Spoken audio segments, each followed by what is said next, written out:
Do you remember my full name? Yeah. Okay, wow, it's like that. I gotta foreseeable ask you future, today, though. How is Griffin doing after the Mayhem match?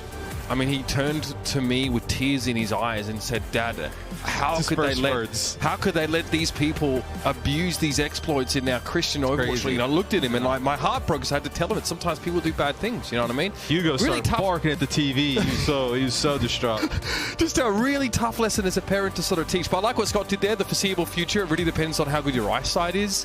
So, you know, give himself a little bit of wiggle room. My eyesight, I couldn't believe my eyes really when I saw, you know, how Dallas sort of started off their season. Not a great beginning from them, but I am not certain that it was a one-off. Houston looked incredible. Dallas trudged all the way home from San Antonio with their tails between their legs here. But the question is, can they figure themselves out now, or have they had enough time before they go up against a team like Washington who's looking like a top 4 team in North America? I expected Dallas to be much better than what we saw the other day. If you take a look at the Justice lineup, coming out to kick this one off is Decay and Happy. We know what they're capable of. We get a good old Mag versus Fearless duel in this match, where it's kind of the same thing as last season with the Justice, right? You were just kind of like, well, what happens at the support role, right? And, you know, can the supports kind of keep up with some of these other top teams in the league? Obviously, still really early on in the season, so not able to tell just yet. Oh, I mean, absolutely. That being said, now, you know, we have a roster here with the Washington Justice. They maintain that strong core from last year, right, where Decay and Mag are on this team. And Happy adds an element that, I'm just going to say it, they just didn't have last year, right?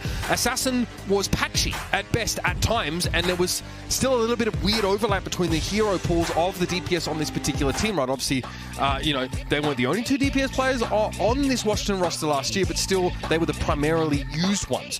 The Dallas Fuel, you know, we have to ask ourselves, how Edison and Spark will put together sort of the DPS performances that can handle their opponents. This is...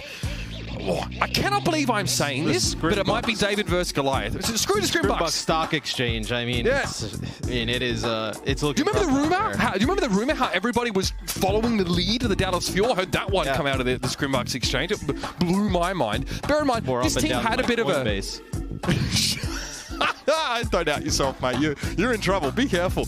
But I know that Dallas's preseason was actually a little disrupted because, as we sort of know, there are a few players that fell ill with COVID, which, you know, threw their plans up in the air a little bit. Only for like 4 or 5 days, though. Like, we're not talking like weeks and weeks of issues. But Dallas just need to get it sorted now. All right? We need to see that Edison is a world-class, especially hit-scan player, and that Sparkle can continue to produce those carry-level performances that we've seen in the past. Also, Fearless, what's going on with him? Is he a Doomfist player? Do they have to bring Harbin in to do that?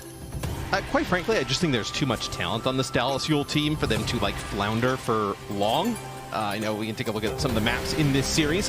To be Lijiang Tower, Eichenwald, Route 66 are, I know, guaranteed maps in this set. Potentially, you know, Coliseo and Ilios to round things off. But I think Dallas just has too much talent to just be a team that's, like, middling throughout the season.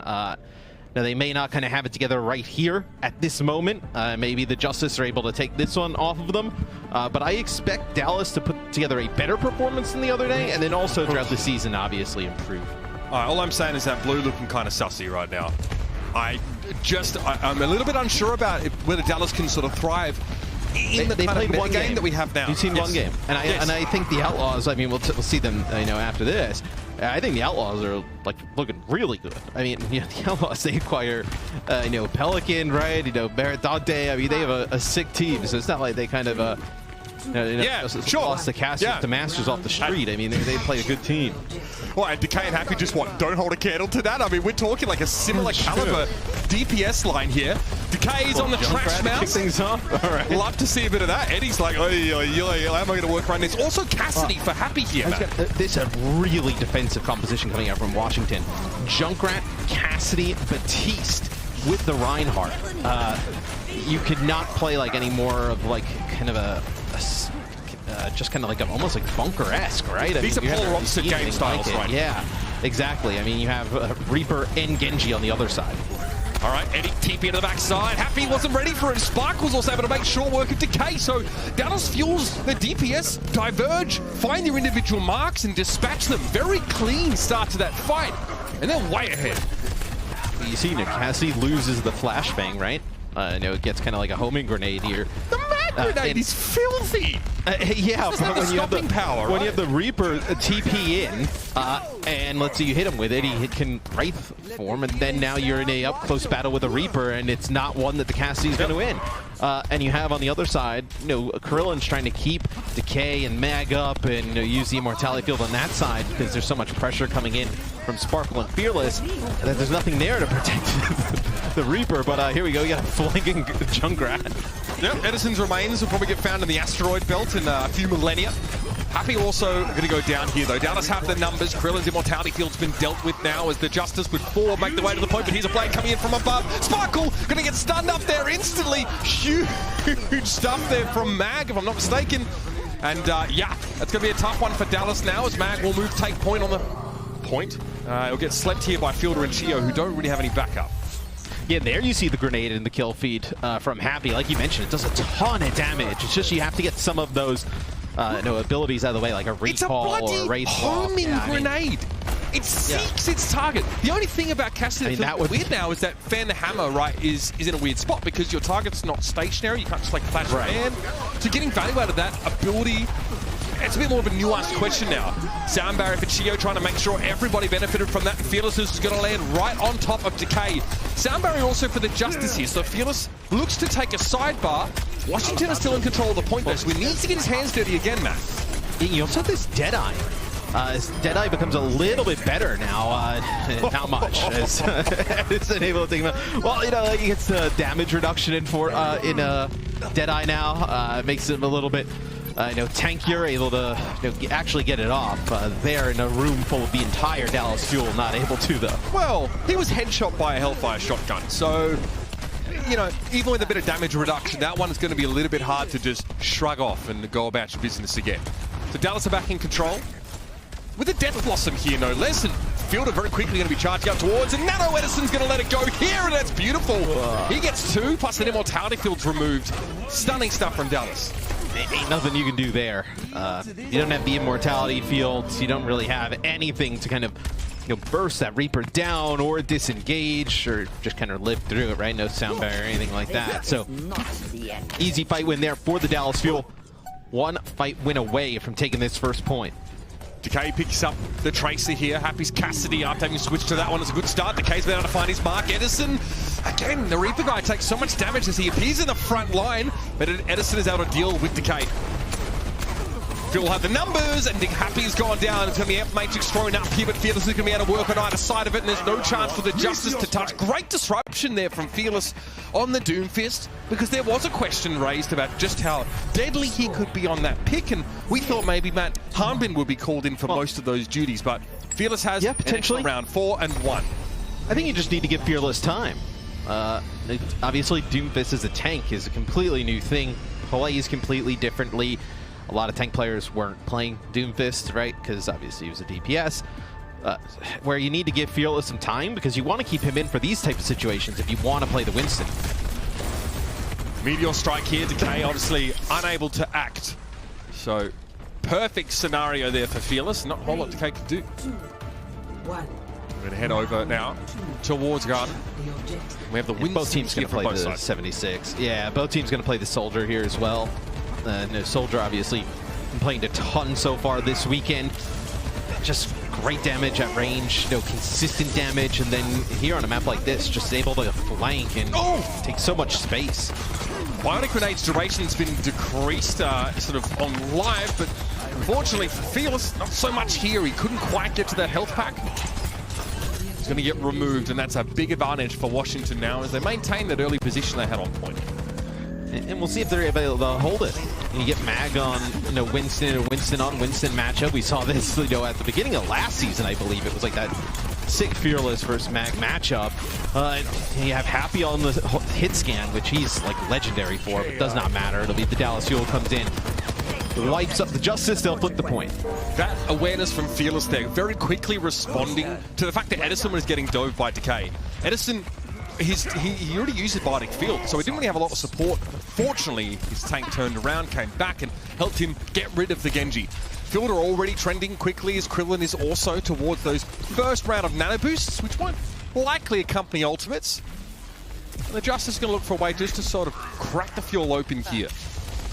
Yeah, we'll see what they decide to do with these nanos. Do you nano the Genji? Do you nano try and go for the attack buys nano? This time you have to use it on Fearless to keep him alive, but he actually uses the jump pack to go back towards the health pack, so might not get a lot out of this. No, they just give up the point entirely as a result of that. So, unfortunate for Dallas. Fielder was actually able to sneak in. Looks like Decay got hit with a bionic grenade, and now with Mag asleep, it's essentially a 5v3 situation favoring the Fuel. Sparkle goes over the edge. Looks like he was probably booped. It's an environmental kill, and Fearless is trying to do the same thing here. Krillin able to get over to safety, or is he? Fearless pursues doggedly. And the Fuel unable to flip back. Yeah, both nanos kind of went for nothing, right? Dallas, they nanoed Fearless, and he was jumping back, so didn't have a jump to get back into the fight, and then Mag kind of never really pushed around the corner with his nano. Once he jumped around the corner, he ended up getting slept.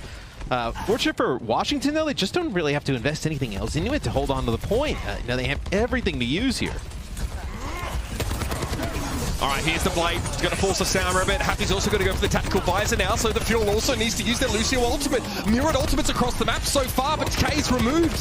Fearless, it's landed on by the looks of things by Mag, who in that Primal Rage now is definitely going to be a threat to Edison, playing a little bit conservatively back at the point, but he sees his Ana put in the firing line and hopes to try and do something about it. Mag and Opener, though, all over this like moss on a rock, and it's going to be the Justice maintain control. And it looked like Dallas may have been able to fight that, but it was a really nice biotic grenade from Krillin there, able to connect on the two. I believe he gets Edison in Chio, so able to connect with the biotic grenade on those two players, get finished off rather quickly as the Justice looking to tie it up. Edison's on the flank here in White Room. He might even try and pull people back to the point and... Yep, okay, set Fearless up here with a nano, trying to go in. Maybe even baiting a sleep from Krillin there. It's unclear if he was really trying to fully commit. Maybe knock the Justice away from that biotic field deployed there by Happy. Chase him onto the bridge. This is where it gets dangerous. He's close to a Primal Rage. The environmental kill potential's definitely there. Decay is removed by more conventional means, though, and Mag was again slept under the effect of Nano Boost. Here's that Primal, though. Mag glad to have a good cooldown, of course, to get back onto the map, but he's removed by Edison. And the Fuel come up with the goods. All right, so they end up taking that fight. Much better use of the nano boost there from Dallas onto Fearless, and he's able to do lots of work with that. As Mag will come back, he'll have a Primal Rage, and you still have probably about like 2 fights more for the Justice. They don't need to kind of look at this one as an all-out scenario. Can the Justice force some positioning for Dallas before the Primal Rage comes in and Mag can get some high-value kills? He's actually slept right now. Edison's removed it. It's a trade of Soldier 76ers now as the anime battle commences in White Room. Chio going to get involved, though, interrupting the Gentleman's duel. Decay's removed, and that's no more DPS for the Justice. And Mag still goes for the Primal Rage. Briefly hit with a biotic grenade, but he's able to shrug that off, and still the Justice have this point now. Opener going to be trying to ward Fearless away as the Fuel need to get themselves sorted. The problem for them is Fielder's so far away. It's only the Lucio healing that Dallas has right now, and Sparkle has to pull the blade. He's got to go for it. 2 with 1 slash. That might be the answer Dallas were looking for. He's trying to lay low, but Opener's going to chase him down. Dallas able to flip the point back in the meantime, though. Oh, and I thought that was going to be one the Justice were able to turn, Mitch. They were going to have the Sound Barrier. You're going to have Tac Visor. Big blade, though, from Sparkle. That ends up turning the tide in the Fuel's favor, and now they look like in a good position to close this out with a nano boost, Sound Barrier, and Tac Visor of their own. Tactical Visor here from Edison. Opener going for the Sound Barrier, even if most of his teammates actually aren't in the line of sight of the Soldier right now. Edison takes Opener very, very low. So low, in fact, that Opener can't even touch.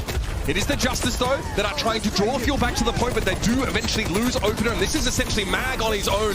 Sparkle now needs to deal with the cave, but he's got a Nano Blade coming out. Can he actually find the kill? No, he's forced to back away, and he cannot touch the point. The Dallas Fuel look like they're in a position to straight up lose that round there, Matt, but Decay couldn't get enough done with the blade after that. It was Sparkle, 2 kills for 1 slash. Puts the Fuel up 1 map to 0. Awesome stuff from the Dallas Fuel, specifically Sparkle there. I mean, you mentioned that blade was massive, able to get in, pick up 2 players, really turn the tides where it looked like maybe the Washington Justice are going to flip it. Well, expectations sky high for the Washington Justice after their first outing in the Overwatch League, but Dallas have other plans. Let's see how they unfold as we head to map number 2 on the other side of the break.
Welcome back, everybody, to the match that pretty much has it all.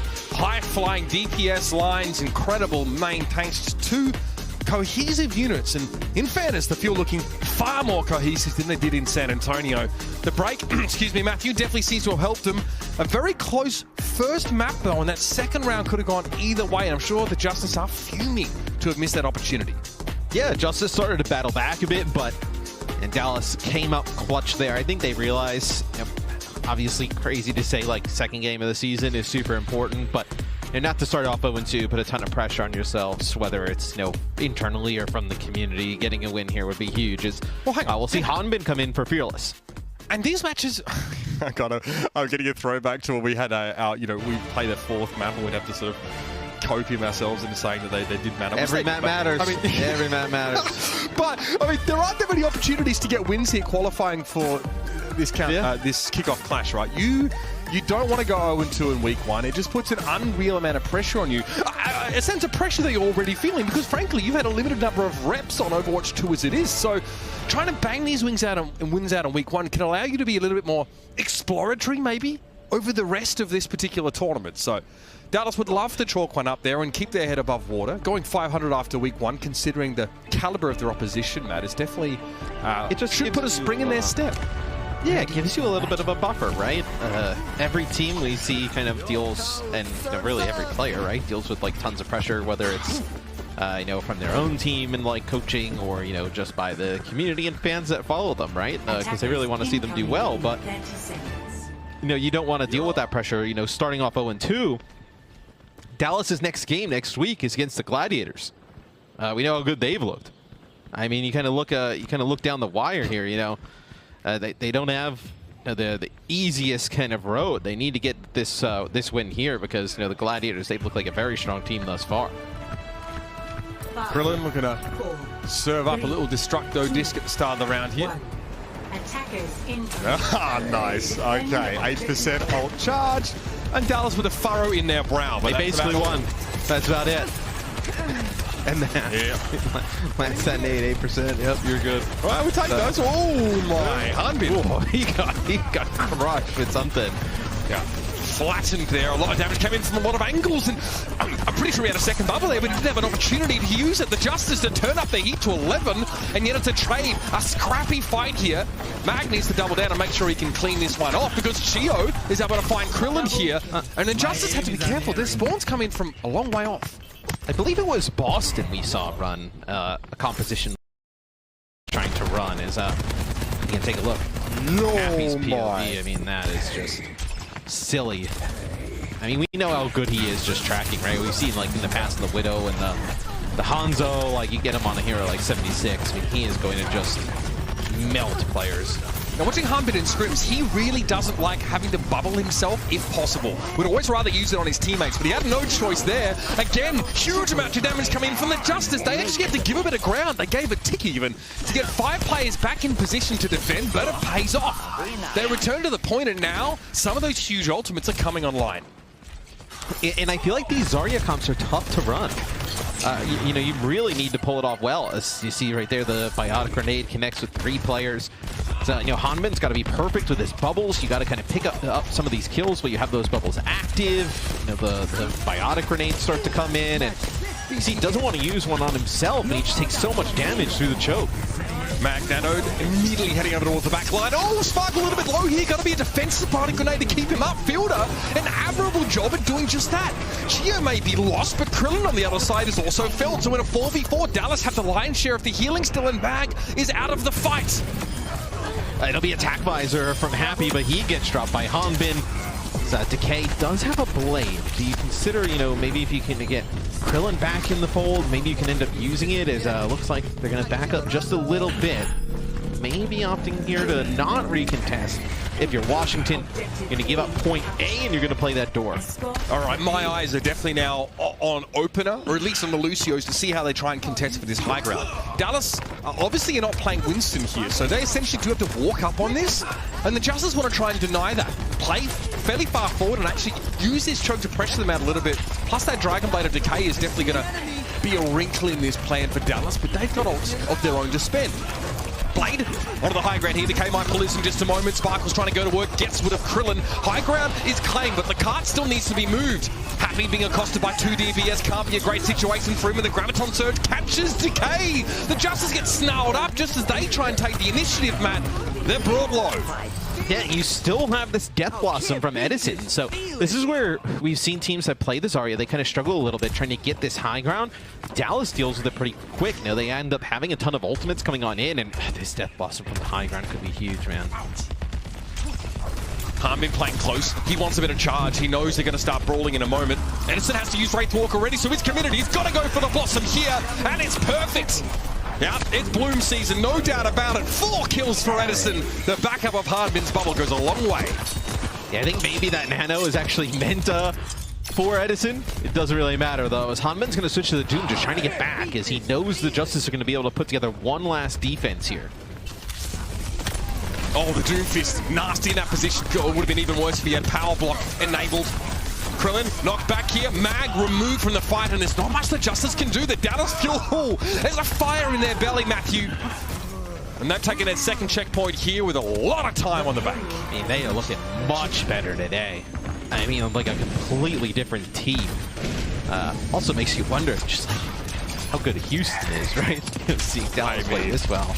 That crowd as well, I mean... Yeah, true. That's first time playing in front of a crowd in ages, right? Especially one that is not kind of like your hometown crowd. And, I mean, it was like about as loud as a crowd 5 times the size, as far as I could tell. So, very impressive stuff here. Nanovice of Happy, can he stop Sparkle? Yes, he catches him midair, clips its wings. 3 for him.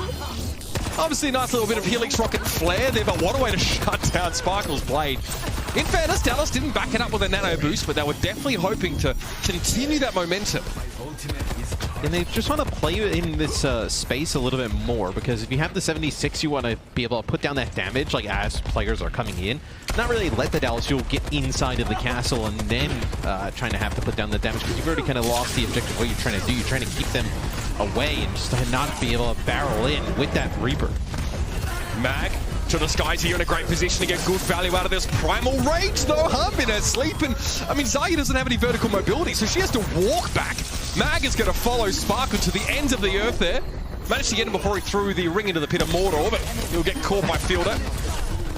He'll be in a lot of trouble himself. Oh dear. So Fielder not able to defend himself there towards the end. Is Edison's still up. They're going to back out though here. Justice don't want to fight that. Going to wait for everybody to come back full strength, as Dallas will have both support ults coming into this fight. Maybe you're actually able to get that Nano onto Edison. Again, Nano with a Death Blossom. And we're going to see Sparkle play the Echo. Interesting. You might Nano the Echo here? So Sparkle has the durability to get in and find that sort of insta-kill. Ooh, okay, Sound Barrier going to be used by both teams here. Edison is holding on to the Death Blossom for the time being. He has enough pressure to work down Mag. The Focusing Beam works a treat against such a big body. And Edison's hardly taken any damage. This is where that Reaper really wants to be, man. No one paying him any attention because the Justice are busy just trying to get out in one piece. Yeah, now he can try and get up to a high ground, a little bit of a perch here, be a little sneaky, try and get that Death Blossom off. You're going to have a Graviton Surge as well. So, you know, Decay maybe pulls out that blade, you just kind of grab to keep him in place. Oh! I mean, you've got to get up early in the morning. Dude. I mean, I would be absolutely fuming. Look at this Decay, of all people. You just yeeted at him from 10 paces. Oh, dear.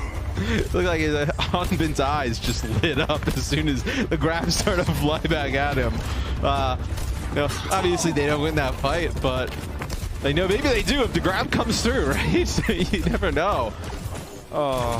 You see Zarya running, you're like, oh! I mean, no, that was just reaction. He sort of projected. Yeah, that's just ungodly. All right, Eddie with the Death Blossom here. He's going to get cleansed away from that Bionic Grenade. In a position to pick up Decay there, who I think was just careening overhead at the time. Mag limping away from Edison, who can't quite catch him, but that card now is on the move in a big way. Happy tries to pop the Tac Visor before he gets out of spawn. Edison going to remove Decay. They'll win the Soldier 76 plate from the Justice. Doesn't give them much breathing room here. Mag has to go for the Primal Rage, even though he's hit with the Bionic Grenade. He still gets all that health. Looking for Fielder in the back line here. As the rest of the Justice just trying to run out and stall if they can. Edison, that's exactly what he's trying to prevent here. You're gonna have Decay come back on Reaper just for the extra survivability on the point, but you have Sparkle now on the Echo, and now using the duplicate to copy the Ana. Right, a little bit more healing as they'll finish the map with some time in the bank. So Dallas Fuel completes the map. That's huge for them. We'll see what they decide to play on defense here. If they decide to go with the Zarya comp yet again. I mean, it's a win there for Dallas, right? I think they have over 3 minutes to sort of attack this last part of the map, and they really get slowed down. It's where the Justice are able to start to cycle some of those key ultimates. And the Tac Visor, I think, to shut down Sparkle's, Blade was really what put Dallas in a bit of a compromising position. What do you make of the Echo switch? Especially given that you're dealing with like a Soldier 76 in close quarters. It doesn't seem intuitive on the face of it. No, but just with 2 bubbles from a Zarya, it's a little bit easier, right? You kind of get right into the Soldier's face. Good mobility to kind of get in and get some of that high ground around the corner. Be able to finish some players off. I believe, take a look at this is Edison's first Death Blossom. And you can see, obviously there's a deflect there from Decay, but the entire time, Fielder is just pumping heals into the Reaper. So it's not a set and forget for the Ana after you throw the nano boost in. You're making sure that Reaper can actually stick and get the job done there. So we do have a defense Zarya here, Matthew. Probably going up against the Winston.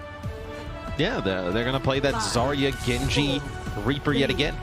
Very brawling. Want to play a little bit closer together than some of these other comps that we've seen. So the Justice will come out of spawn. We'll see what they decide to do. Looks like they'll probably just stay on with this. You can think like, hey, maybe this would be a good spot for like an Echo or something like that, right? If you were the Justice, maybe you play something that's a little bit more verticality, but not the case, is you're going to lose Krillin right off the bat. Great response there from Edison. And Dallas have put on a real clock with Harbin getting pressured and only having 1 bubble available.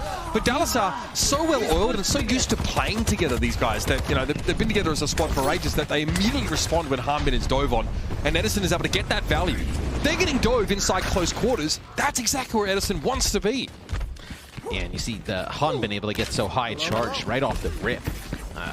Then he becomes pretty strong damage dealer in his own right on the Zarya, and just the insane survivability of these extra bubbles.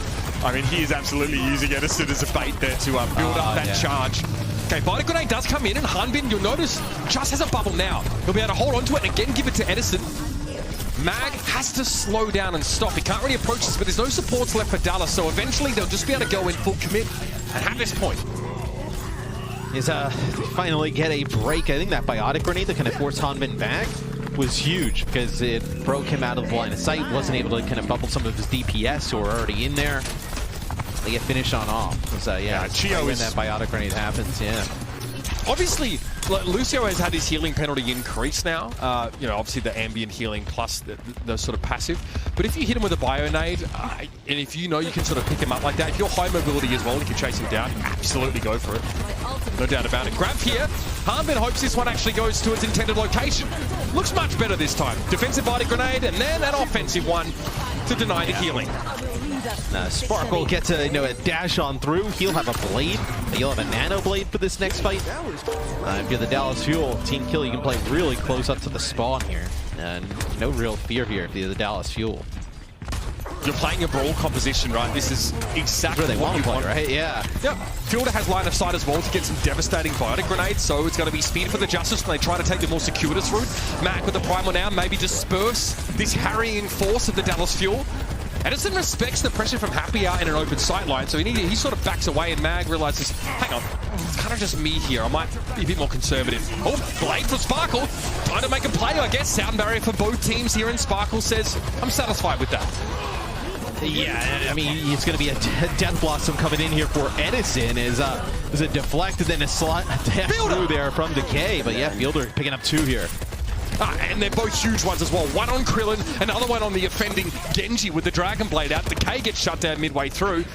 And yes, I mean, Dallas it's not a fight win, but they do have now the ability to get back in position, and because they're going to be fighting Happy for this high ground in a big way here. And all right, able to force him down, and they definitely want hide against his Winston comp. Yeah, I mean, he doesn't really even kind of contest the high ground. Happy is. You see Hanbin and Co. They see where the supports are. They want to dive on them straight away. I mean, if you see an Ana drop off the high ground, you kind of know that their team is committing. They would give up that advantageous position. But great rotations from the Justice. They actually try and get around Dallas. They've lost Mag, though, so a key part of their sort of impetus is removed in all defense. Oh, okay. All right, happy to the rescue, though. Fielder was like, okay, he was getting ready for a bit of a pose, maybe starting to limber up a little bit, but help came just in time for Decay. Now he's back on his feet, doing what he does best. Ooh, he gets a little bit low, and he sees how charged up that Hanbin is. Doesn't want to fight that just straight up, as Dallas, he'll be able to come out of the spawn with a nano. Probably build up a grab during this, as the Justice, they could have used everything to get this payload. Keep moving around the corner. All right, so the Justice just taxied Krillin back into the fight. They do have 5 people here, even though they're so far away from their spawn. Sparkle. Nano on here, but not sure how to proceed. Okay, grab is wayward, but they get rid of Krillin and Mag either way, and that's definitely the heart and soul of the Justice setup here. And it's Decay heading for the hills. Yeah, you get 2 players with that grab. It's like not the biggest grab in the world, but what, you get the main support. Yeah, I mean, you get the main support and you end up getting the, yeah, that's true now. You get the main support and you get the tank. So you get like the, obviously, front line of the team, then the speed utility of Lucio. So there's a pretty high value targets that you're able to take out there. As Dallas will have their sound barrier. When Happy uses the tack fight, or they can save it for the K. Yeah, that is not a fight you want to take. Yeah, do they force some of the high ground here with like a nano visor? No, Happy just pops the tag. The deflex aren't there, but the sleep here is unfortunately it's just not enough. The Justice overwhelm the Dallas Fuel as they are really adamant about trying to hold that high ground against the Winston setup. The Dallas Fuel probably get another fight though. As Hanbin, it's going to take him a little bit to die here, so. Maybe without him for the beginning, maybe we see him switch like a Doomfist to get back and touch. But you can get another fight here, though. You didn't use your sound barrier. So you still have the sound barrier to counteract this blade that's going to come down. Opener's trying to get Q here, hoping that someone gives him an environmental kill opportunity. Krillin in a good spot with the Bio Nate. This could be pretty devastating. Hits both supports. Both supports are hit by that. Mag, though, disciplined. Doesn't want to try and follow up on it for the time being. It's going to be Decay with the nano light, and he slept again. Fielder once more shuts down this superstar. Decay has to be fuming. Fielder, though, goes off the edge. It's Mag to find him with the Primal Rage. Another environmental kill for Mag. So the Justice still get what they came for, even if it didn't quite start the way they would have liked. Oh, man. Dude, seeing some of the Anas in the league right now just makes you think about like how far the game has come as obviously a game, but just like players, right? Remember like Overwatch 1, you kind of think back to like, you know, the Jayhongs, right? And it was like, oh, he's able to sleep like all these players, like, and now you see every Ana in the league just being able to get out there and landed all these sleeps like consistently. It's bonkers, man, how good the players have gotten over the last Sir Majid with like 45% sleep accuracy, just disgusting numbers. All right, Edison, he gets a nano boost this time, but he slept as well again. Wow, you would have thought that with less hard CC available to support, this would be less frequent, but I think it might be more frequent. Yeah, you'd think, oh man, he gets 6 sleep darts in a game. That's crazy, like for a whole series. Yeah, it happens in a half. The standard has changed, no doubt about it. Okay, Sparkle got a bubble there as he goes in. Mag, excellent use of his Winston shield here. Eventually that's broken, but the Fuel only get the 1 kill, and Happy still wants to commit. This is actually pretty insane stuff here. They lose their Winston, but Happy's going to find himself 3 with the visor and the nano boost. 4, in fact. Hanbin goes down, and that's a clean 5 for Happy. He's ready for the CDL. He's got his aim assist, his Call of Duty gun out. He's ready to go. Dallas is still going to be able to defend this, though, right? You have the Death Blossom in his close quarters, and you'll have a sound barrier. That's just the nano with the tech fights are just so massive there, especially with no shields. Again, bit scary having to play into a Death Blossom here. It's going to be a sound barrier preemptively now as they start the fight again. Decay with a Dragon Blade, but of course that overshield going to keep Dallas in the fight for the time being. Okay, Spark was able to skitter away, but Krillin actually snipes him out of the air. And Edison needs to make something happen now. He has to make the play. Here's the bubble. Here's the Blossom. It's good. Finds 2, and Krillin and Happy are out of the mix. Now Edison should be able to fend Opener up pretty comfortably, and Dallas hold up. There's 9 seconds left in the round, Matt. The bubbles have been perfect from Hanbin onto Edison there towards the end. But you also just see how strong that Zarya plus Reaper combo can be. when the bubbles come in and you have the Death Blossom, you have to play in that kind of close quarters scenario. If you're the Justice, there's nothing you can do against it. And Edison able to pick up 2 with that Death Blossom, but also get another week, turn around, finish him off. You had spawners coming back for Dallas. So they take a 2-0 lead. Incredibly volatile matchup so far, Matt. A lot of close fights and a lot of team wipes going either way, but it's incrementally that the Fuel find advantages enough that they can put a stop to the Justice. Nice work from Edison, making the Reaper look much better today, and the Dallas Fuel go up 2-0. The Justice need to dig deep. They've got to find something or they're going to get swept.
Oh, welcome back, ladies and gentlemen. The Overwatch League Fan Art Gallery is back. Share your fan art celebrating the teams you want to take home the win during opening weekend to be featured on the Fan Art Gallery. I mean, last year we had some unreal submissions. We also, there were some great commissions sort of done earlier this year as well that I really enjoyed. I think sort of really impressed me just what our fans out there can do. So yeah, if you're loving the games, you're loving your favorite players, or maybe your favorite team is doing really well, feel free to immortalize that and show the world. Get involved, and maybe Carl might have some friends, something else to hang up beside that distinguished mug. Yeah, otherwise I'm going to start drawing more. Nobody wants that. Matt, if you drew more, you might improve though, you see? That's just it. Practice makes perfect. What are your hobbies right now? You know what I mean? How are you filling up your time? You're laying in, you're taking a bath too? Sports? Yeah. Sports. Not you playing, usually. Yeah, playing games. That's about it. Nice. Yeah, no, I'm not playing any sports. I watch a ton of fighting. I am not fighting. I imagine I would be terrible at that. Well, it's fuel fighting right now. Matt, 2-0 in this series, and our substitution comes in for the Washington Justice. Kalios in for Mag. Definitely gives us the impression that they might fancy a little bit of that Zarya look themselves, maybe even Sigma. I know Kalios is a bit of a fixer when it comes down to those flex tank picks. Yeah, you're looking at maybe some of those flex tanks, right? We haven't seen a ton of like Diva, so you're looking at probably like Sigma, Zarya, heroes in that kind of wheelhouse, and maybe even like a Doomfist pick coming in for Kalios. So it'll be interesting what they decide to do here for the Justice, but I know they got to come up with something here. As I think Dallas, they've really kind of proved that, maybe the other day in Houston, in San Antonio against Houston was just like nerves in the sense that they haven't been able to, they haven't played in front of a crowd in ages. The crowd's going crazy. I mean, it is a huge shift in terms of you've been playing at home for a few years now, and all of a sudden now you're in a crowd of thousands of people. They're all screaming. You're traveling to games, right? It's a way different feel. Yeah, I mean, and that's just the risk of us dealing with a small sample size or with our games. I think a lot of people were reconsidering the Dallas Fuel pick. I think our desk sort of still wanted to stick with them there, which is fair enough. But Scott admitted, right? It was really had a lot to do, more to do with their storied history than their performances so far. Happy hopes to take over the game here on the Widowmaker. It's a good start, giving Harmon a free haircut. Yeah, you were much picking, kind of giving Dallas Fuel the benefit of the doubt for their game the other day. Is Happy's got to come out with the good here on Widowmaker, because he's going to have Sparkle kind of down his throat here in a second. He's going to have the bubbles from Hanbin to be able to go in, make a big play. Pressuring Sparkle now. Happy's aware that he's off in his periphery a little bit, but doesn't want to allow that to consume too much of his attention. Sparkle just running interference right now, keeping Happy busy. It's really low. He managed to survive. That's the crazy part. The three-player bionic grenade, though. I don't think the Justice are going to be nearly as lucky. They get run into, but Open are happy in finding a key kill on Sparkle. They're finally felling the Genji. Eddie playing with fire, but he comes out unburned.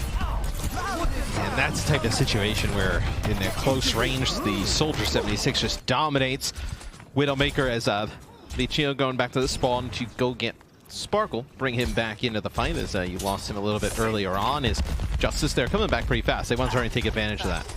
Yeah, this DPS matchup feels like, all those players looking for their optimal ranges and trying to play sort of solely inside those.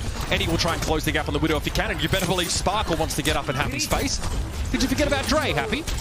And we see how hard it is to kind of keep some of these DPS alive.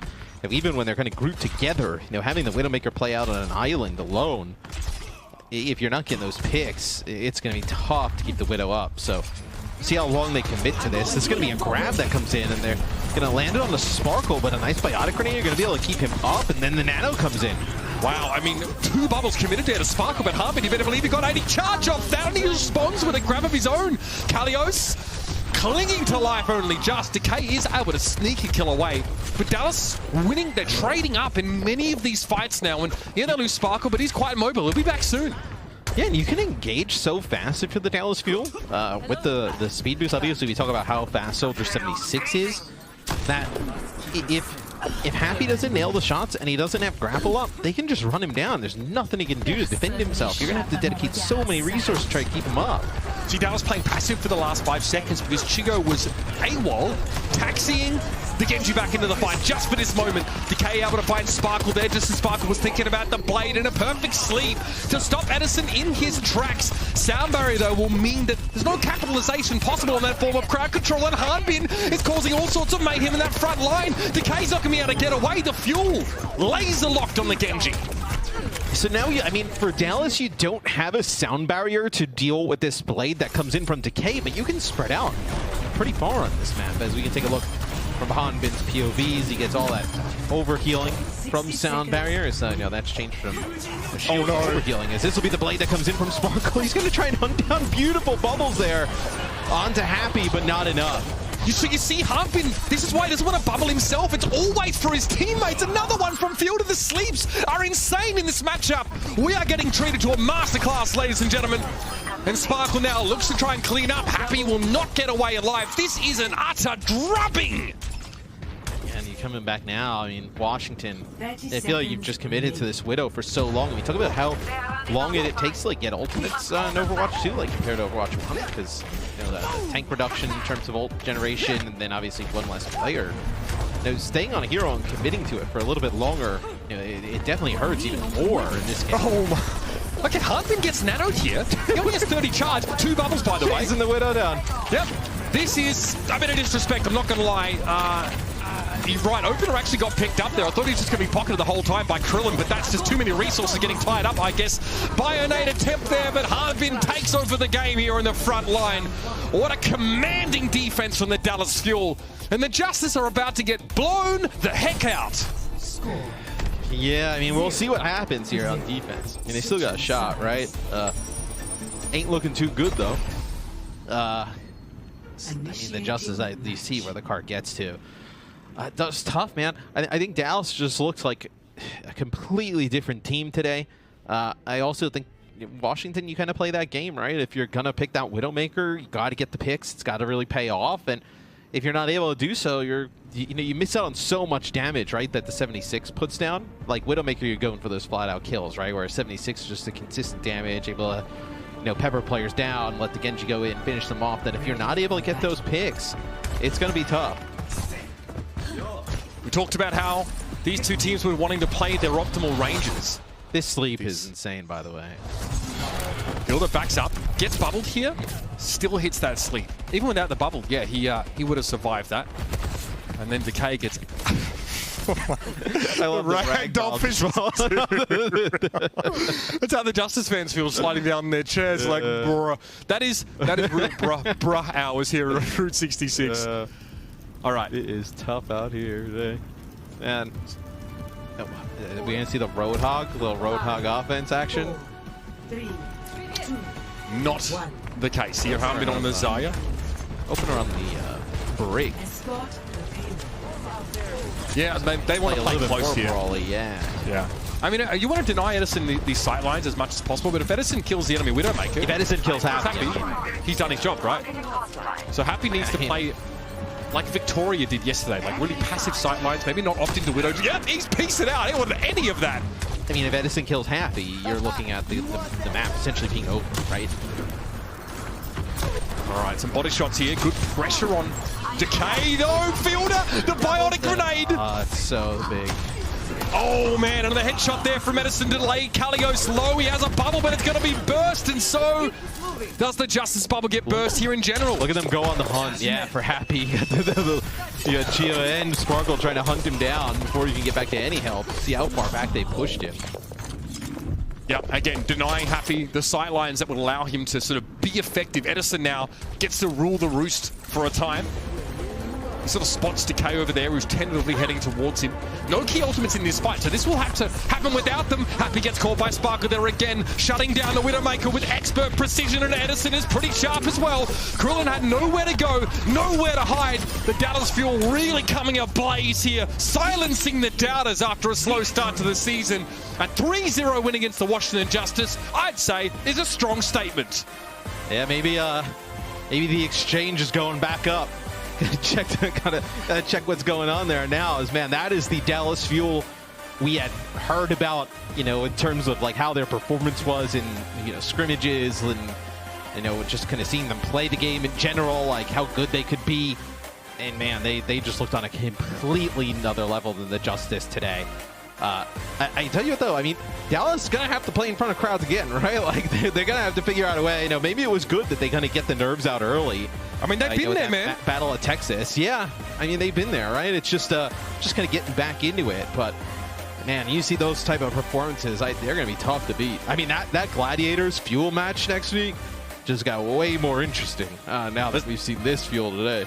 Let's talk player of the match here, Matthew, because there were a number of candidates on this Dallas Fuel roster here. I mean, we were sort of blown away by what Harbin can show in that previously round. But there's going to be one player crowned with that particular honor, and today it is going to be Edison. I would say he was a little quieter in their debut, right? This is the kind of player that I would almost say, like, you know, we didn't always get to see much of him when he was on that Reign roster, right? We thought, well, you know, what is Edison bringing? What is he capable of? This guy is a DPS dynamo on the hit scan. He's had just like a really weird career this far, right? Yes. Came in really, played really well. Then kind of ends up on the bench for Atlanta. Ends up, I believe he was like on the bench for Shanghai for a little bit. I believe there was another team that he was on, but didn't really get to play that much at all. And now, I mean, maybe he finds a home here on Dallas, and they definitely need a hit scan player who can play at a high level. He comes in today, plays the Reaper, and looks fantastic. Absolutely. Again, Harbin's playstyle really complements him. We talked about Harbin being very conservative about how he uses bubbles. Harbin almost never sort of bubbles himself in many of those fights unless he has to cleanse off a biotic grenade or something similar. So that really enables Edison to play aggressively. Obviously enabled them to get Sparkle right in Happy's face here. That's that Zarya playstyle. The more defensive, the more supportive, actually, I should say, tank setup that sets Zarya right now apart from the rest of the roster and really enables your DPS to play a little bit more aggressively, to go for those huge moments. Dallas, who had plenty of them. Shout out to the Justice over, because this is not a one-sided series. I think there were some really volatile, very close fights. They're stacked with talent, but this is an unsightly stumble for them. They're going to hope to remediate this in the coming weeks, Matt. We're going to go to a break. When we come back, we've got one more match here for your Sunday of Overwatch League action. So don't go too far. We're not quite done here on week 1 of the kickoff Clash qualifiers. The Overwatch League is brought to you by Upper Deck, the official trading card of the Overwatch League, and by TeamSpeak, the official voice supplier of the Overwatch League.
Welcome back, everybody. I'm here joined by Sparkle from Dallas Fuel. Hi, Sparkle. Sparkle 선수 안녕하세요. 안녕하세요.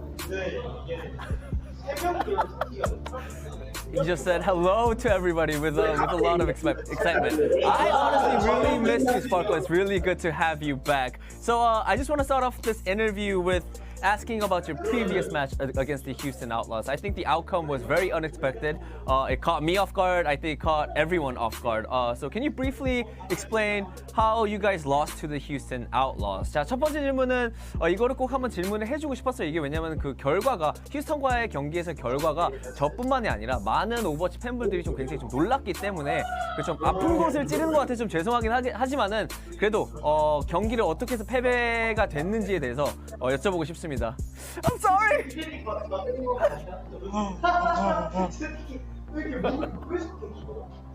저는 휴스턴 경기전에서 저희가 또 경기를 오랜만에 하고 또 이제 오프라인 경기잖아요. 또 그래가지고 저희 팀이 좀 많이 긴장을 한 것 같아요. 그래가지고 좀 많이 쫄아가지고 저희가 해야 될 플레이를 안 하고 그냥 가만히 있다 진 것 같습니다. 원래 저희가 매우 공격적인 팀인데 가만히 있다 지고 네. All right. So, I mean, the first thing, to be really honest, it's been a while since we played on stage, and not only that, it was LAN, it was offline. We had a lot of fans watching, so I think nerves was a big factor. I think all of our players were a bit nervous. So our play sort of has been affected of that.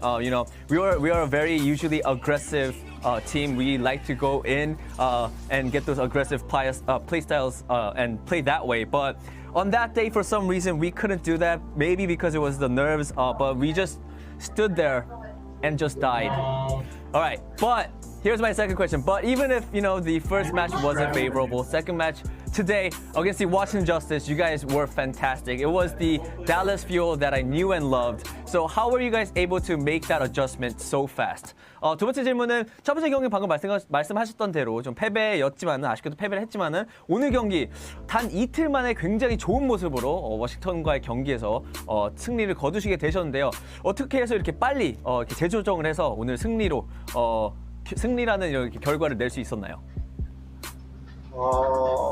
일단 그 휴스턴 경기 지고 나서 저희가 좀 다들 많이 독심을 푼 것도 있고 또 이제 그냥 쫄지 말고 우리가 할 거 하자라는 생각으로 이제 휴스턴 그냥 죽여버려 그냥 죽였습니다. All right. So, after the Houston's match, after that loss, we really were ready for this match. We really wanted to get this W for our second match. So we were just really ready to win against the Washington Justice. We prepared well, and we just wanted to not be scared. Just don't play scared, and we just wanted to go in and dominate, and that's what we did against the Washington Justice.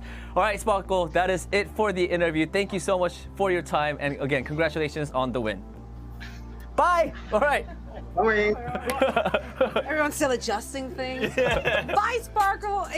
What a guy. I actually didn't realize how much I missed him. Yeah. Yeah, seeing those faces again, and I realized I haven't seen any of those for 6 months, but never changed, and they didn't, which is fantastic. But we do want to break down all of the action we just got to witness. I mean, this was a very different Dallas Fuel we just got to see on the server versus the first one. You had to bring it back, huh? I did. Had to just stab him in the heart a little bit there, Danny. As a Dallas fan, I wanted to know. I wanted to know what happened. We needed to know. I wanted to know why you guys lost, and it made sense. Yeah, now we have closure. Now we can trust in their abilities again. Yeah. Exactly. We can all move on and trust in their abilities, and quite a few abilities there were. So let's talk about who really, really stood out. For me personally, it has to be Hanbin. I think Hanbin on that Zarya, he put in so much work. His bubbles were just spot on, and that combined with Edison on that Reaper, that was just beautiful. I think Mitch did a great job of highlighting that throughout the entirety of the match, because you see Hanbin, when they put him on his POV and he's walking around, you're like, you got 2 bubbles. I would have used both of those to try and get 80 energy. I would end up with 12 energy and not be able to help anyone ever. the discipline that he has to move around the map on that Xayah and just save those bubbles for the crucial moments. And they came in clutch so much throughout the series. But it was good to see that everyone else on the Dallas Fuel roster popping up. Yeah. Edison really He making does it his again name too. known on this Reaper, and Sparkle looked back in form on the Genji. I completely understand the nerves playing on that stage. I lost to Dallas Fuel in Texas with the same issues, so I understand it, but it's good to see the Dallas Fuel that we know and love back. I'm just happy that they're back. It's just watching this match, I think every single player from Dallas Fuel, I could, like Sparkle said, they looked like they were ready. They were ready to dominate, and they did. Absolutely. If we're looking at the composition, though, initially heading into this week, we didn't expect to see too much Reaper. Zarya initially hailed as very strong, then wasn't really picked very much. What do you make of the composition we just saw from the Dallas Fuel? I like the Reaper, especially if you're going to play that Xayah. One of Reaper's biggest weaknesses is that you need to get close, and then if you use that Wraith form, you're kind of useless for the next until your Wraith form's back up again. So the Xayah bubble, also, I don't know what Opener was doing here. He's just going gave for, up. I mean, that was... trying to dodge up and dive. But the Reaper really enables you to get forward very strong against the Winston if you can just get on top of him. So I really like how they're, playing their own style, and that's what Dallas Fuel does better than everyone else. They play their own game. They play what they think is going to do well. They're not just going to stick to the meta. So loving what I'm seeing from Dallas Fuel so far, especially on that Xayah. Yeah, and that makes us very excited for their upcoming matches. Now we have one more match to go. That's right, one more. Today we have 4 matches for everyone watching, and the last one of the day will be fought out between the Toronto Defiant and Houston Outlaws. Now, I want to have you both give me the one player you're watching out for in this very series, starting with you, Danny. Can I do 2? I literally gave you one assignment. But it's hard. But it's your birthday, so Right? you have Okay. to. Tank, of course. Okay. Tank? Is that Tank? Tank? I kind of like Tank. I mean, Dante's Doomfist. I mean, we sort of highlighted him during the pre-show, but his Doomfist looks phenomenal. So I'm really excited to see him. And also, Pelican on that Echo looked really good. So I'm really excited to see what he's gonna pull out next. Maybe the Echo, maybe something else. But I love Pelican. I said a Pelican. He DM'd me. He was like, "Oh hey, like, why don't you guys never pick me?" A slip. You're biased. I'm getting slid into the DMs. Wow. For me, I'm actually looking at the hit scans. We just saw Hisu have a very hard match against Happy on that hit scan. He's going up against Merritt, who was really making a big name for himself as a rookie for the Houston Outlaws. Merritt played Ash, a hero we haven't seen almost anyone else play in the league thus far, but also on those soldiers and those other heroes. So I want to see more of Merritt, see what he has to bring. But for Hisu, if Toronto Defiant are going to go over the line, he has to offer more. Well, I can't wait for. How about me? Yeah. All the players. Talking about cheating with this. Well, he gets 2. I get everyone. I just right? hope they have fun. I just want everyone to have fun, but also I do need my Preds to be right. So I want Houston to have a little more fun. You know, I mean, Yeah. But I'm very interested to see if Dante is going to stick to the Doomfist or if they're going to switch it up. If Dante is going to be like their perma tank now or not, like they just roll with it until it doesn't roll no more. Yeah, I'm just very excited to see what they got in store when they go up against the Toronto Defiant, and we will be finding out in just a minute. Not even a minute, actually. Probably just a bare few seconds. And for all the action, I'm going to hand it over to Mr. X and Uber. Yeah, thank you very much, Zoe. Glad that she's hoping everyone else has fun. I am actually here with the king of the participation award. It's Matthew Morello. I'm the king of fun. That's me. Is that your? That is your. I've been trying to figure out what your official Blizzard title is up until now, but I think we've got it. King of fun. Yeah, you didn't get approved for King of Stuff, but King of Fun seems pretty accurate. Matt, tell me, before we jump in, Dante on Doomfist, we expect to see that to be a common theme for the Outlaws. I think it's one of the biggest standout things from that team, and maybe like Atlanta, they might just commit to that style and just push it as far as they can. Yeah, it's also, I think, like in this kind of new world of 5v5 and like how some of the tanks already worked, right? With like Orisa and Doomfist, like they don't really play like traditional tanks. Like it's just kind of like the name of the role, right? They play definitely more like brawlers, and you kind of have like some heroes in there that like have like really high skill ceilings and stuff, and maybe you can start to see some of like DPS players like Dante, right? Like I think like, I mean, this is ages ago. We've seen Dante play like some diva, like in like the way past. Yeah, absolutely. But like, maybe you start to see some of these players who, who are able to flex into some of these roles, be able to pick up this tank role, this new tank role. It's not really kind of like the off tank or the main tank from Overwatch 1. It's a completely different thing. Yeah, and really participates in terms of the damage dealing in a real and very visceral way up there with the other damage dealers. Right, well, this team was dealt damage in their last matchup, of course, against the Washington Justice, where it was kind of sort of teased out of it that, you know, Hisu and Finale had a pretty tough matchup against those Justice DPS players, right? Finale looked generally really good on the Genji especially, right? It's great to see that this team has some options, and that projectile DPS role looks very solid. And we know that Hisu was touted to be the second coming of Carpe back when he was on that Philadelphia roster, right? Hisu's probably grown into something of his own, right? And probably is still growing into something of his own right now. But again, he has to deal with like another insane DPS lineup.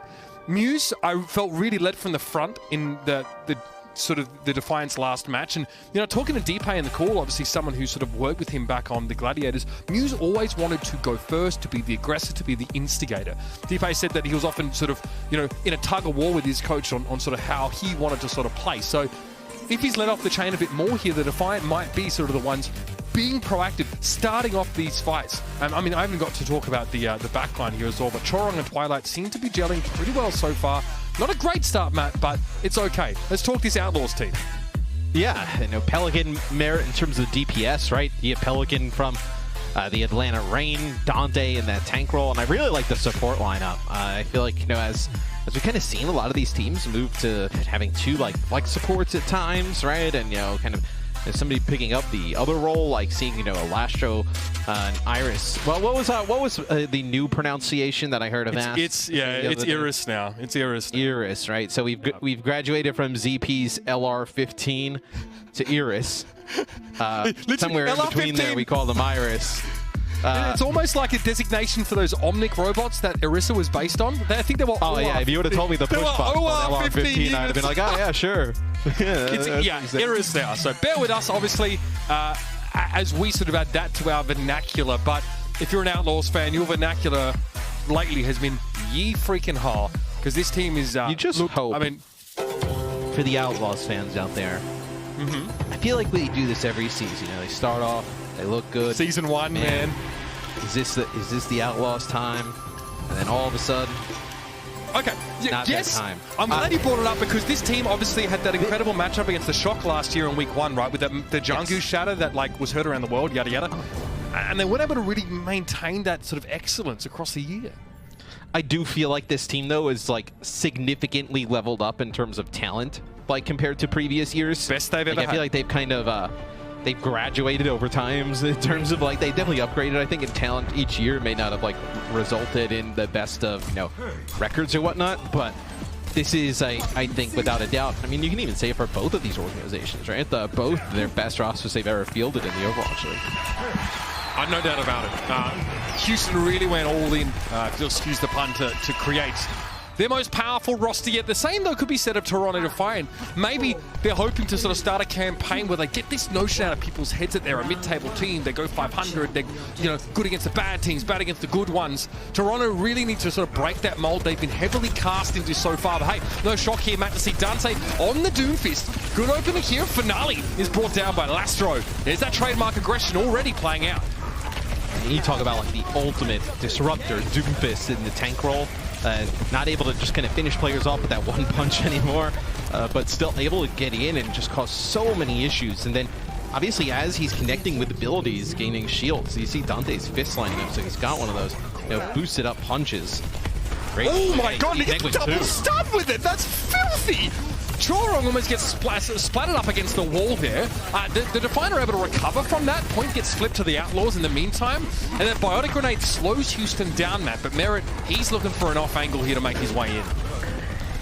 Dante using the power block. It'll be Merritt TPing in, trying to put some pressure on Hisu. We see Muse there going to be able to take down Iris. Not bad from Merritt. They're able to get in and sort of cause a lot of problems. But Finale, nano boosted here. Looking for Lastro, but Finale, even with the nano boost, still a little afraid to get too close. Yeah, so they do flip it. You have Merritt here behind enemy lines. He might be able to make it out. He's going to have Iris with a line of sight on him. A nice biotic grenade there from Twilight as you're able to deal with that Reaper. Buys you a little bit more time for the Defiant on the point. So they'll get closer to taking the lead. Pretty frustrating for Dante here to try and limit Finale's mobility. Obviously, Doomfist never really has the easiest time keep drawing a bead on the Tracer, let alone actually interacting with her directly. Pulse, good stick, and Iris is down. Great start to the fight, but Dante responds, and both teams are missing their Anas. Meteor Strike here for Dante, so we can play a little bit more aggressively than he otherwise would have. That is some silky smooth mechanics, my guy. Unreal. You just see it. They don't even need that much healing if you're the Outlaws, right? Like, you end up trading the Ana for Ana, but you have Pelican who ends up using the duplicate, right? They're able to just get right into the body of the Soldier 76 there, and Dante just building up these shields as he's going in, causing problems. The Toronto Defiant do take the lead there, though, Mitch. So they do build up a little bit of a lead here. You'll have Hisu coming in with his tack visor. It's just the Outlaws have so many more ultimates to work with. Yeah, maybe Pelican just gets a nano boost here, having switched over towards the Echo. Maybe just an instant kill on one of those backliners in the absence of a sound barrier for Chorong. There's the dive from Muse. Merit straight to the backline as you might expect, and there it is. Burns down with the beam. It's a nano boost for Merit instead, though, but he's definitely earned his stripes here. Will chase Muse away, and I mean chase. He ain't giving up on this one. Gets rid of the Winston. Now the Outlaws, they take some steps and get in the lead. Yeah, and Hisu ends up using his tack visor there as he gets dove on by 3 players, it looks like. So you see, Dante goes in and actually punches him back towards the rest of his team and gets high Merit. So nice play there from Dante. So the Tracer from Finale has been impactful, but it hasn't been impactful enough to turn the tides. Gave them that lead early on. Since then, probably with the switch by Pelican, Finale hasn't really been able to have the same impact here. Dante brought down, though. Muse able just to follow up and finish off the Doomfist. Yeah, Pelican's so frustrating in this position. Able to laser Muse down, and there'll be some stall here from Lastra. Back to spawn for him, but the Outlaws with a healthy lead and a 1-fight buffer. Yeah, and they saved all their ultimates. As soon as they lost Iris, they decide to save Meteor Strike, save Pulse Bomb, as Finale has to be low. You know, the Reaver can burn down Tracer pretty fast in that type of close quarter engagement, but can he get behind and try and take out this Ana yet again? Muse can't get to the backline there. Lastra is able to stave him off with the boop and Merit.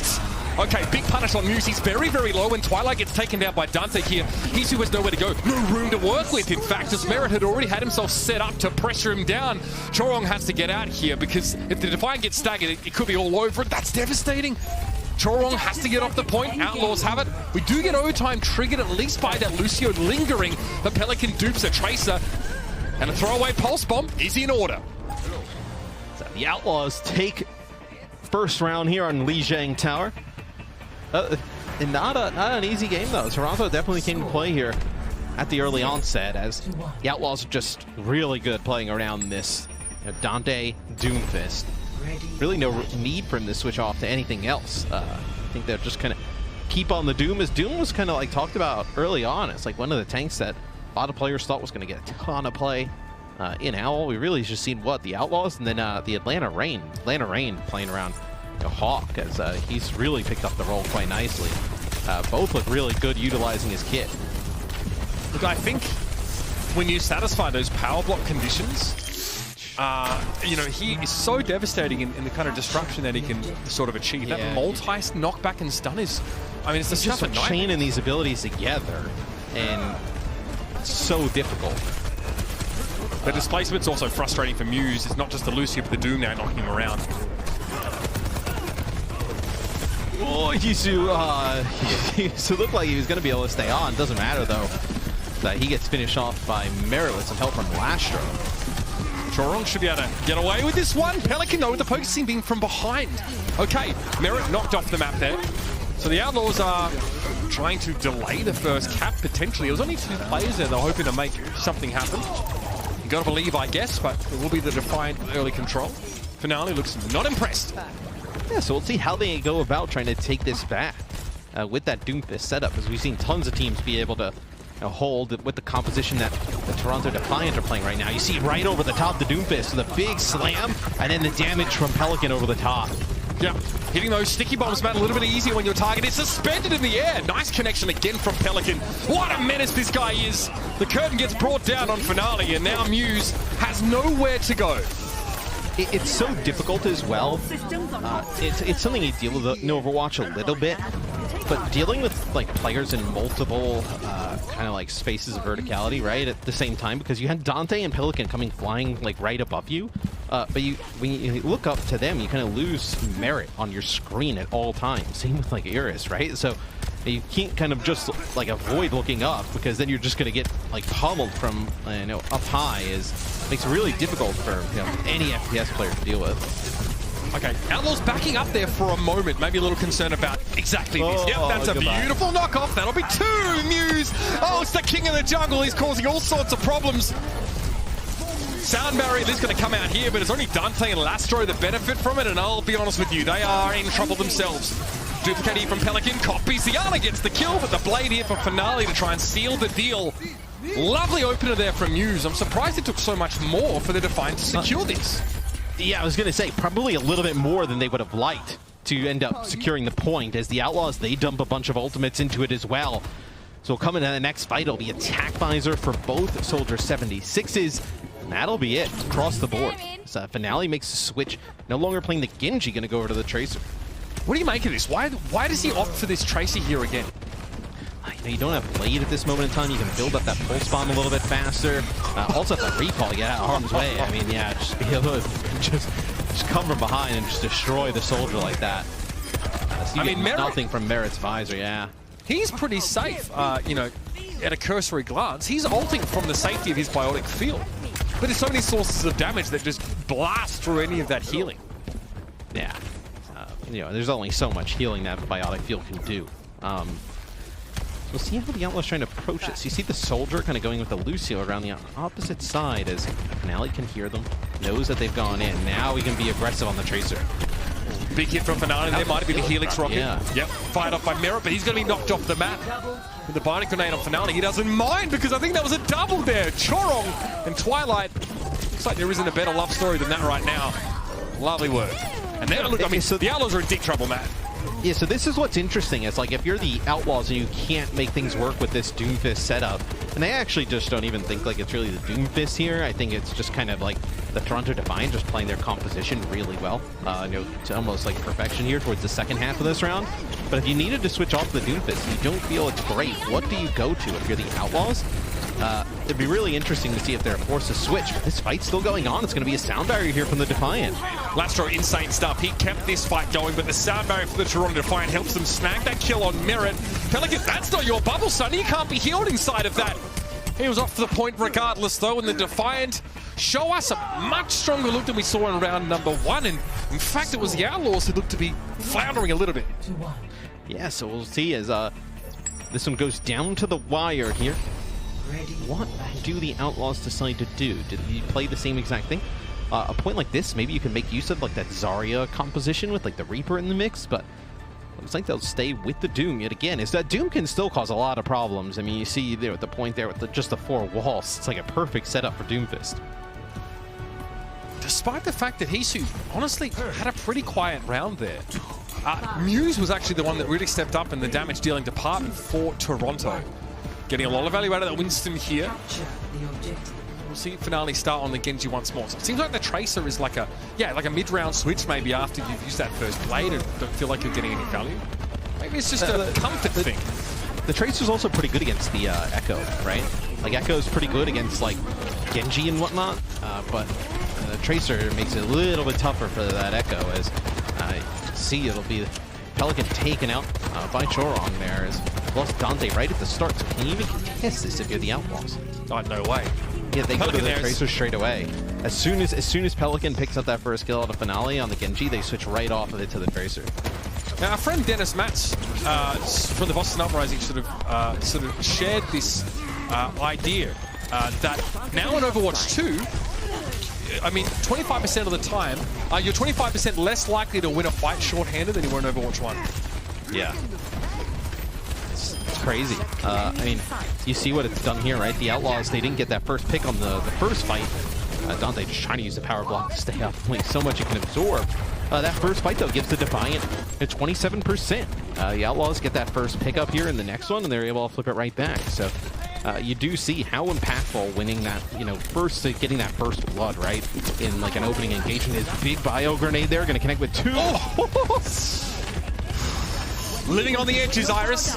Or excuse me. Nice Twilight grenade, though. That definitely threw a spanner in the works for the Toronto Defiant. Twilight also not able to be healed right now, and Dante flattens him in midair. Quite the test dummy collision. But there's not much he can do with the power block against Attack Visor. 90% damage decrease is pretty good. But Hisu had plenty damage and more, getting taken down there by a direct hit by Merit. Sticky bombs on Muse right now. He'll struggle to escape if he gets a focusing beam here, but looks like Pelican not in a position to trade that damage back. Yeah, are they in a position to try and, the Outlaws trying to make a play for the point here? You have like 3 players in the back. That'll be Lasher using Sound Barrier as you have Pelican coming back into the fight. So they're going to make their way to the point and potentially flip it here. Now, Chorong, there's no way he would have gone for that beat anyway. He was just a little bit late on it, but beautiful stuff from Merit. Attack Visor connects here, and the Outlaws able to sneak back onto the point, but they are considerably behind the 8 ball here. Yeah, and you're in a pretty good position for the Defiant, right? You can use your Sound Barrier offensively, give everybody that overhealth, and then just pick a target, dive, and if you burn that player down, you feel like you're in a good spot to flip this point, potentially take this map number 1. Sound Barrier that Chorong was holding on to might be the key here with that binding grenade. Okay, great response. He was feeling a little bit threatened here. Maybe not a full commitment from the Outlaws though, but they're able to get Dante as he tries to sneak away. Not a good start for Houston now. Short-handed in this fight, and the Defiant already taking a strong position onto the point. No one's going to really stop them here, so Toronto, for 1 pick, get control back.